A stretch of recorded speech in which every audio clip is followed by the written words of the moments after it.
So that's our faith. Our faith is that we do not earn our salvation, but we do have a responsibility with the grace that we have been given, which is what the parable of the talents is about.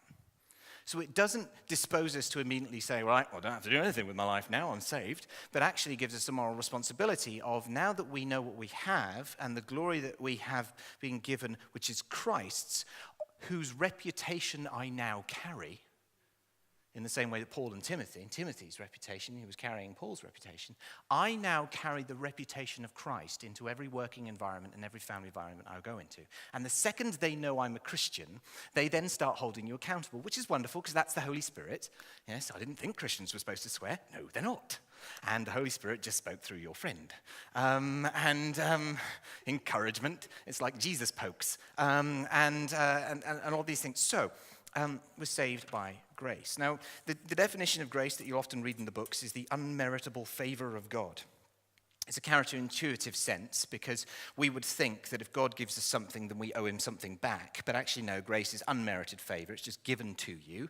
You didn't deserve it. You didn't earn it. You didn't even want it at the time. You didn't think it was necessary and everything else. But over time, you actually come to the point of recognition that actually only by the grace of God are we saved.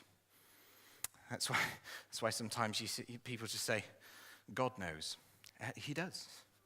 And it's this kind of abandonment where we suddenly realize we need the grace of God. And it's interesting that when you become a Christian, I've got no time at all. When you become a Christian, you suddenly realize that everything you have is by the grace of God. No, you don't. Actually, it's a process of change. Technically speaking, if God made everything, then everything you have, everything you wear, everything you ate, everything you drink, everything you do, your hands, your feet, your eyes, your nose, I know you probably wanted a different one, and all of these things, all of them, you have been given by the grace of God. Your wife was given to you by the grace of God. Your husband was given to you by the grace of God. Oh, Lord, would you love me a little less? These things have been given to us by the grace of God. And the parable of the talents tells us that what God gives you by grace, he says, I want you to do something with it. I want you to invest it. I want you to share it. I want you to impart it. So grace is a kind of a representation of the love of God. Grace is the gift of salvation through Jesus Christ. Grace is being part of the community of his body, the privilege of being in church with fellow church members whom you love, and you never, ever have an argument or disagreement with, and you never, ever send them a nasty email, and you never, ever get 2 seconds away from sending them a really nasty cutting text before you delete it and think, no, I shouldn't send that. And you never, ever have a bad thought towards, but you constantly pray for and encourage and get alongside and nurture and everything else. No, of course, it's difficult sometimes, but the community of his body is an expression of his grace, which means the church he's placed you in is an expression of God's grace to you. Oh, Lord, love me a little less. The indwelling of his Holy Spirit is an expression of his grace towards you. He didn't have to do that, but he chose to involve you in a divine community with him. Joy, life, hope. The assurance of favor, the washing of the disciples' feet, the woman that was caught in the midst of adultery that was freed, and these guys were sent packing when Jesus challenged them about their own sin. The prostitute that anointed his feet, and Jesus stuck up for her at the expense of his reputation with others. The whisper of the Holy Spirit that says you're going to make it right in the middle of the moment when you're in tears because you lost your job. The assurance that God still loves us and has a plan in the midst of a crisis. You see, grace precedes peace. Always precedes peace. If you didn't think what God was going to provide in a moment and it was a big train wreck and a disaster, then you would not be at peace. But the moment grace comes into your world and you realize that God still has a plan, has his hand on the marriage, has his hand on the job, has his hand on the situation, and he has a plan, Batman, to get you out of this or to get you through this or to bring you through it as a stronger person because of it. The minute you have that, you have peace in the moment that you would not have otherwise have had. And so we seek grace in all things.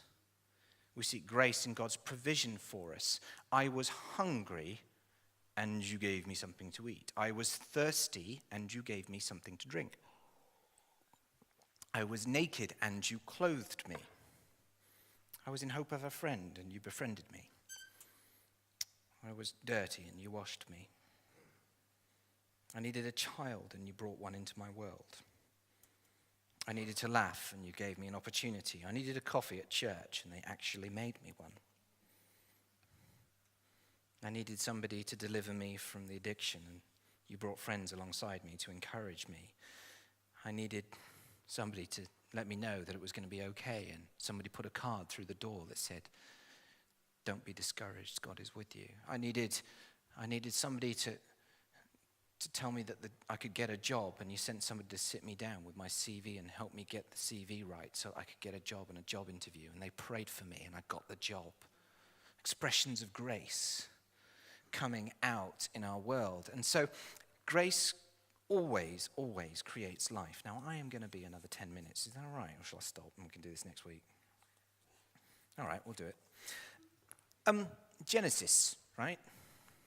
How did Jesus, God, Holy Spirit, how did they make man? They got down on hands and knees, proverbially, and they picked up the dirt,